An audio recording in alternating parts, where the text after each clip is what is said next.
Et nous commençons tout de suite avec Investir responsable, le rendez-vous dédié à l'ISR, à l'investissement durable ou à l'investissement à impact de Smart Patrimoine. Et aujourd'hui, nous allons nous poser une question: comment identifier le greenwashing? Le greenwashing, ce mot qui est sur les lèvres des détracteurs de l'ISR, mais aussi qui ressort régulièrement au sein d'enquêtes journalistiques, justement, qui regardent un petit peu ce qui se passe dans les fonds estampillés ISR. Pour comprendre un petit peu plus ce que veut dire greenwashing, nous avons convié sur le plateau de Smart Patrimoine Clément Blériot. Bonjour Clément Blériot. Bonjour Nicolas. Bienvenue sur le plateau de Smart Patrimoine. Vous êtes le gérant de 1909 Gestion Privée. Bon, l'investissement socialement responsable, l'investissement durable, l'investissement à impact sont des stratégies d'investissement dont certains louent l'effort de transition, dont les autres critiquent des efforts pas suffisamment conséquents. On va essayer de comprendre ensemble ce que veut dire réellement greenwashing quand on parle d'investissement socialement responsable. Juste avant, on commence cette année 2023. Comment est-ce que vous avez vécu cette année 2022 qui s'est terminée en matière d'ISR ? Alors, merci pour l'invitation, Nicolas. Ravi d'intervenir une nouvelle fois sur cette thématique. Donc, sur 2022, moi, je retiens avec beaucoup d'humour et de positivisme la déclaration de notre président qui a dit qu'il avait désormais compris et intégré qu'on était dans une urgence climatique. Donc, ça veut dire que c'est de bon augure pour la suite. Sinon, pour être plus complet sur l'année 2022, on a eu une année 2022 qui n'a pas été simple à différents niveaux, notamment sur les marchés financiers, notamment à cause de la guerre en Ukraine. Et donc, toutes les classes d'actifs, ISR, Finance Verte et autres, ont de toute façon souffert sur cette thématique. Ce que j'en retiens, c'est je parle moi plus des entreprises. Il faut savoir que les plus grandes entreprises ont pris des engagements de neutralité carbone. Bien sûr, oui. À différents horizons, mais en général c'est 2050.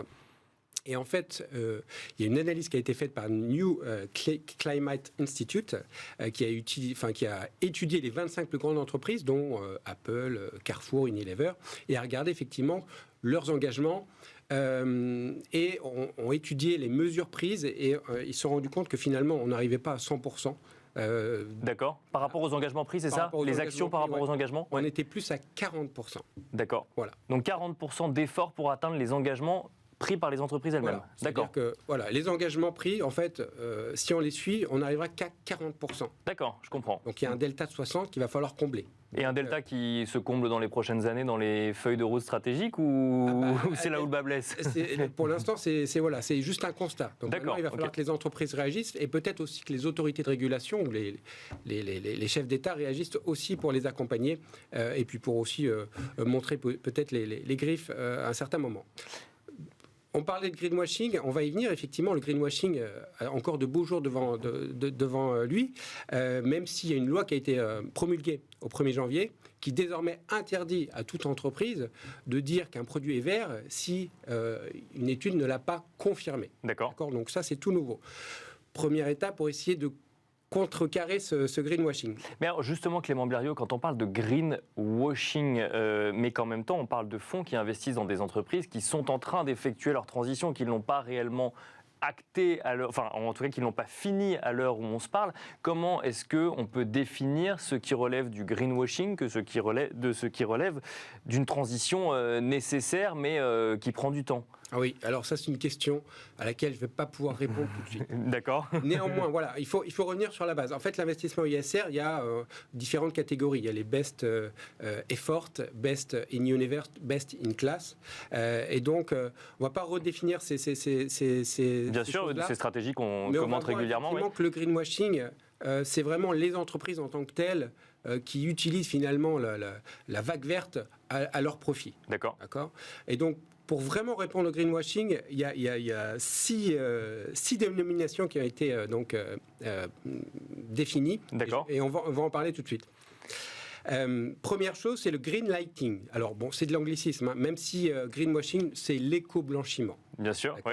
Donc green lighting, c'est mettre une lumière verte sur une petite partie de l'activité de l'entreprise pour laisser dans l'ombre la grosse partie qui est nocive, je dirais, pour l'environnement. C'est l'arbre vert qui cache la forêt. Exactement. D'accord. Voilà. Ensuite, on a le green shifting. Le green shifting, ça veut dire qu'en fait, on pointe un autre coupable. On dit c'est pas moi, c'est l'autre. Et souvent, l'autre, c'est le consommateur. D'accord. C'est ce qui fait du produit. D'accord ? Donc ça, on le trouve souvent. Le gouvernement aussi le fait avec les petits gestes du quotidien. D'accord ? Et sur Twitter, on trouve souvent des entreprises qui disent que seriez-vous prêt, vous, à changer pour réduire les émissions de nos produits ? Donc c'est pas moi qui pollue, c'est vous qui achetez. Voilà, c'est ça. D'accord. Finalement, nous, on ne fait que produire pour vous rendre service. Après, à vous d'être responsable vis-à-vis de l'utilisation des produits. On a aussi le green crowding. Green crowding, c'est se cacher dans la foule. C'est-à-dire que les entreprises vont avoir un discours très favorable à l'investissement responsable, à la finance verte, etc., etc. Et puis souvent, elles vont prendre les mesures qui ont le plus de communication, mais très peu d'impact. D'accord. Un exemple, c'est pas pour la critiquer, c'est juste pour prendre un exemple. Alliance pour arrêter les déchets de plastique. Je l'ai francisé. Il y a 70 entreprises, très grandes entreprises internationales. En 3 ans, elles ont éliminé 0,0004% du plastique en circulation. Autrement dit, vraiment pas grand-chose. Et donc ça relève de ce que vous appelez le green crowding. Green crowding. Green crowding, exactement. Ensuite, green hushing. Pour faire simple, pour vivre vert, vivons cachés. D'accord. On en reparlera peut-être tout à l'heure, mais on a des fonds article 8, article 9 et article 6. Certaines entreprises vont choisir article 8 parce que les fonds article 8 bénéficient d'une réglementation un peu plus simple. D'accord. Voilà, moins contraignante. Et donc, elles vont se dire, on ne va pas être sur le feu des projecteurs et on ne va pas être sur le feu des critiques. Article 8, c'est bien déjà. Et puis comme ça passe tout seul. On a le green rinsing. Donc ça, c'est on entretient la confusion. Pepsi et Coca-Cola ont été largement notés sur ce sujet. Green rinsing, ça veut dire que, pareil, on fait beaucoup de com, on veut faire le maximum, on est très ambitieux. En revanche, on va changer de stratégie régulièrement pour essayer d'atteindre une ambition plus forte, sauf qu'on ne peut pas les suivre. Ils changent tout le temps de stratégie et finalement, il n'y a pas de suivi dans la durée. Donc il y a une ambition forte, mais derrière, en fait, on a du mal à quantifier réellement s'il y a une atteinte des ambitions. Voilà, d'accord. C'est ça. Donc encore une fois, c'est beaucoup de communication. Et ensuite, on a le green labeling. C'est la plus répandue. Et donc, on dit que le produit est vert alors qu'il ne l'est pas forcément. Donc ça, normalement, c'était le greenwashing le plus répandu. D'accord. Et normalement, il devrait diminuer, voire disparaître grâce à la loi qui a été En tout cas, c'est promulguée. le plus facile à identifier. Quand on est d'un point de vue épargnant ou même professionnel, là, pour le coup, c'est le plus facile à identifier. C'est le plus facile à identifier. Et on le voit chaque jour, je pense qu'on doit voir aller entre 10 et 20 fois de ce système de greenwashing dans la rue, dans le métro. Mais alors, comment on fait en tant qu'épargnant ? Parce que je reviens par exemple sur cette notion de green rinsing. On peut d'un côté dire l'entreprise effectivement change tellement souvent de stratégie qu'on est dans un flou et finalement il n'y a rien de concret. Ou on peut se dire aussi c'est peut-être pas forcément la transition, c'est pas forcément une ligne droite et il faut accepter l'erreur. Comment est-ce qu'en tant qu'épargnant on se dit là je suis face à un cas de greenwashing ou là je crois dans la démarche de transition de l'entreprise ou en tout cas du fonds qui ensuite investit dans l'entreprise. Oui, alors. Moi, je vais prêcher pour ma paroisse et ma profession. Nous, en tant que conseillers financiers, on est là pour orienter nos clients et pour orienter les épargnants. Donc, on est là pour, d'une part, prendre en compte leurs souhaits, leurs volontés, leurs objectifs, et ensuite les orienter vers les entreprises, les fonds qui répondent à leurs objectifs. MiFID 2, qui a changé les normes en 2022, nous oblige, en tout cas oblige ceux qui ne le faisaient pas encore, à poser des questions sur justement la finance verte, les investissements responsables. Et les préférences ESG des épargnants. Et les préférences ESG. Est-ce qu'une bonne gouvernance est une bonne chose pour vous, par exemple, ou comment vous voyez vos investissements verts et donc ça permet de poser la question, et puis ensuite, le conseiller a l'obligation d'orienter le client vers des allocations qui soient labellisées ISR, article 8, article 9, etc., etc. Donc en fait, il faut se rapprocher du professionnel. Si on veut vraiment avoir une traduction. D'accord. Et éviter le greenwashing. Et éviter au maximum le greenwashing. Et alors, comment est-ce qu'on fait concrètement ? On investit dans quel type de fonds ? Il y a des fonds plus ou moins sérieux qu'on identifie ? Qu'est-ce qui doit mettre la puce à l'oreille d'un potentiel greenwashing ? Alors, on a toujours les labels, le label ISR. Qui lui est plutôt un gage de sérieux pour le coup alors. Qui lui est un gage de sérieux, même s'il a toujours des contradicteurs. Pourquoi ? Parce que c'est celui qui a le plus de référencement.